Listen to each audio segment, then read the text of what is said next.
He is a former Intercontinental and World Heavyweight Champion. He has had over 80 championship reigns in his wrestling career. He has competed for such promotions as the World Wrestling Federation, World Championship Wrestling, and Lucha Libre AAA Worldwide. He is the founder of Total Nonstop Action Wrestling, now known as Impact, and he is the creator of Global Force Wrestling. He is a Hall of Famer who has had legendary feuds with other Hall of Famers, including the likes of Kurt Angle and Sting. He is currently also the co-host of his own podcast. And most importantly, he is a husband and he is a father.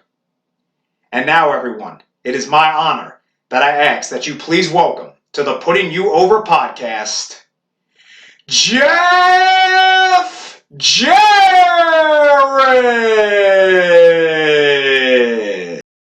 So Double J Jeff Jarrett should be on at any moment in time.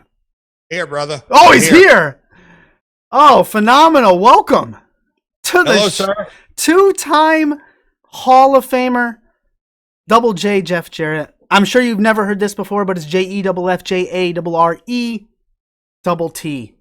Welcome. Is this the one? Are we live? We are live. Yes. That's what I thought. Yeah. Because I'm doing my media hits. Yeah. Hey, I guess we should do a formal introduction here if we're live, folks. My name is Jeff Jarrett. That's JEFF. I'm kidding. How you doing, guys? How are you?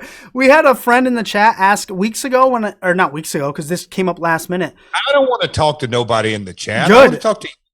Okay. All right. That's good. I'm totally kidding. If we're live, you go, I am just checking out your shirt. Are we doing video live or just audio live? We're video live, my friend. Look at that shirt. The king, a man after my heart. Yeah. How about that? Wore this specifically for you. It was a toss-up between either this shirt or a Tennessee Titans shirt, because I'm a big Titans fan, ironically. No, you're not. I am. You got Boston Red Sox right over your right shoulder. You are correct. I not only am I a Sox fan, but I live in New York, which that makes it challenging. But I was a Houston Oilers fan growing up. Warren Moon. Are you in the city? Or are you upstate? No, I'm upstate. I'm Albany, New York. Oh, I was just there not long ago, so all good. Yes, cool. How about Heroes Hideout? Did you do an appearance there? Yes. Yep. Yeah, they're great. They're great people. Yeah. They're great folks. So we're live. Do you do this daily, weekly? Wow, we're going to put me over. I do it Tuesdays and Thursdays from 9p to 11p. And I can only do it live. I've got 3 daughters. I work a shoot job. And that's the only time my wife allows me to come down here. So 9p to 11p. But if correct me wrong, I know you're a little ahead of me. I'm in Nashville, but I've got 11:49 Central Time in Nashville. This is a special edition. Oh, I like your studio. Is that La Greca back over there? Yeah. I'm really snooping all through your studio. Anyway, it's your interview. I'm chewing it up. We've only got 11 minutes left. So only 11 minutes. Speaking of Dave LaGreca and Busted Open, today on Busted Open, Bully Ray compared AEW to TNA when TNA was at its highest ratings. You yourself, at the age of 35, started TNA. Do you have any advice to Tony Khan in this upstart company? Any do's, any don'ts? Oh man, that's a loaded question. Oh, it dude. is a loaded question, ain't it? Well, it depends on what you're talking about, because there are. I'll say this, and this is something that I guess you could say I learned the hard way. It's look, you're a sports guy, so you can probably appreciate this analogy, but to compare Michael Jordan to Larry Bird, or let me do a better one, LeBron, whatever. There's different eras that we live in a completely different world.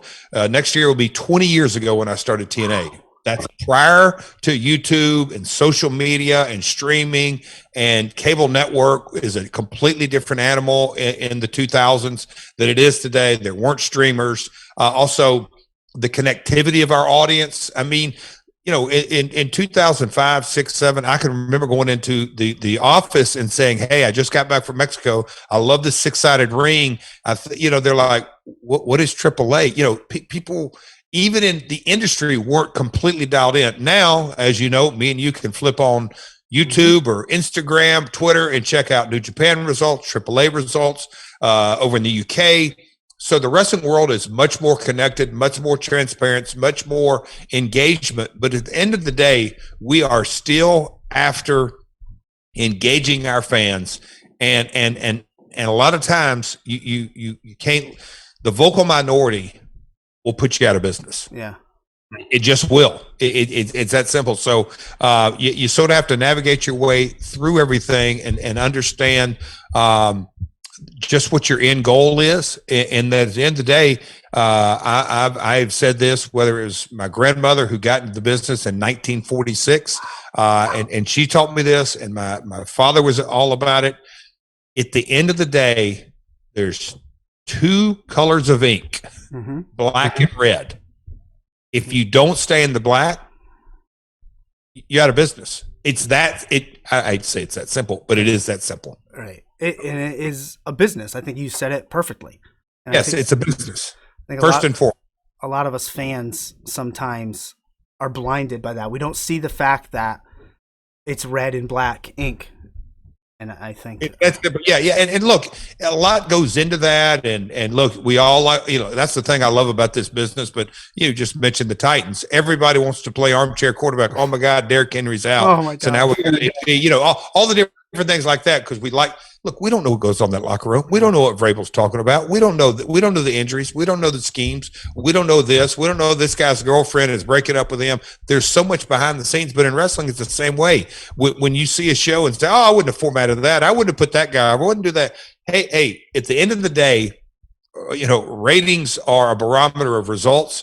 And it's irrelevant if you track them week by week and everybody's into this demo. All that is great chatter. But at the end of the day, you have to sell advertising, regardless if your demo is through the roof or not. You have to sell it and get results, and you got to have results not just next month. But that's why when you look at the WWE and what Vince McMahon has done, and with the Fox deal or the Peacock deal or the NBCU or the Sky deal or the BT Sport deal or Sony in India, dude, it is amazing the growth that the industry has taken over the last, and I'm saying 40 years, right. not 1, 2, 5, 10 years. Right. You mentioned the Titans there. I'm a big Titans fan. You are the 12th man of the Titans. Back in the day of TNA, I can remember it like it was yesterday, because Frank Wycheck was one of my favorite players. Oh wow! Yeah, tight end, number 89. Loved him.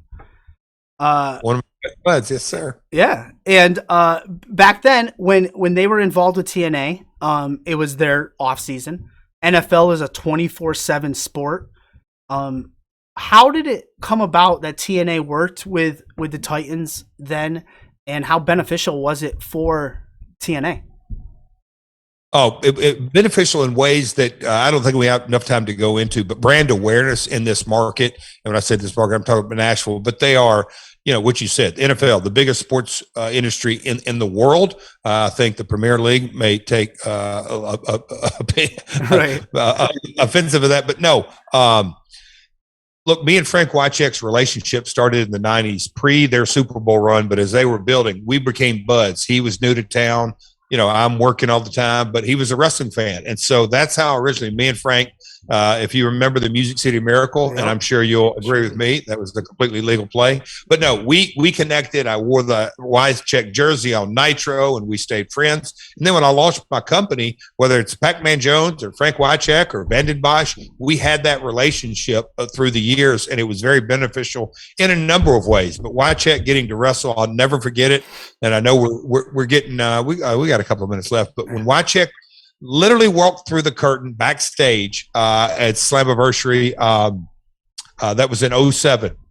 The look on his face, I said, dude, get that guy some oxygen. He was like a Hoover vacuum cleaner. He was so blown up. But no. Hey, weren't we supposed to get somebody in the chat room and you blew him off? Oh, yeah. His name is New Jersey Tom. He was very curious about your catchphrase, JEFF, JARRETT.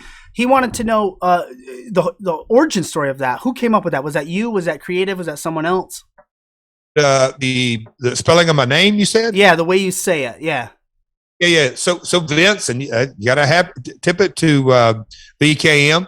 He looked at my name, and look, I was born with that name, but he's the one who sort of connected look, I was called JJ on the basketball court for years. Yeah. But the double J, or there's 2 F's, 2 R's, 2 T's, all that, and sort of the spelling of it sort of came in. And then Bruce Pritchard, when we were producing the vignettes and doing that, Bruce was so good. He's very good at producing talent, and we just sort of started down that road. And then, as the ha-ha and all that, which really irritates Conrad Thompson on my work when I give him the ha-ha. But no, it was a collaborative effort through the years.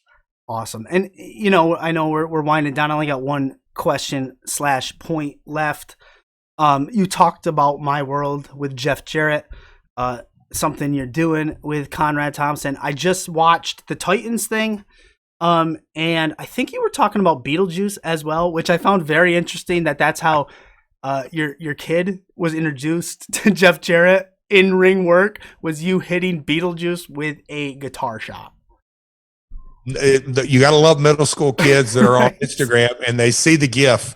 My daughter had known I'd done this, but other kids were coming up to her and was like, "What is your dad doing hitting this little guy?"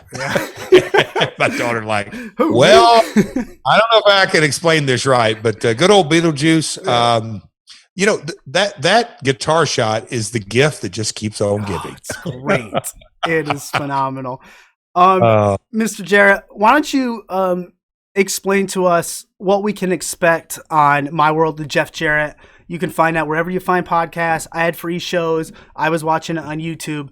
This is the time of the show. I'm going to give you the mic. Put yourself over. Plug anything you want. Let us know.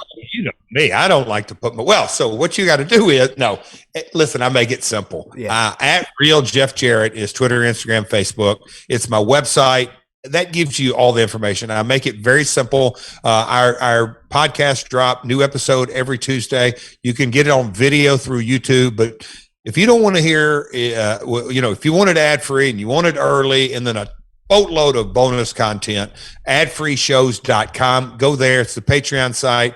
And I don't like that word because I don't think we do that word justice because of what it is. To me, and I'm a little bit old school, but it is the greatest fan club value add that I've ever been associated with. I just had an ad-free meeting this Monday down in Huntsville, and I said, guys, we are still the best kept secret. What the folks get for the amount they pay. So that is my little soapbox plug. But hey, dude, I appreciate you having me on today. I really, really do. You got a cool setup. I'd love to come back at some point. Awesome. We'll take you up on that. Have a wonderful day. Tell your family I said thanks for giving us the time, and we'll talk to you soon. You got it, my man. Have a great day. Peace. Awesome. That was great stuff.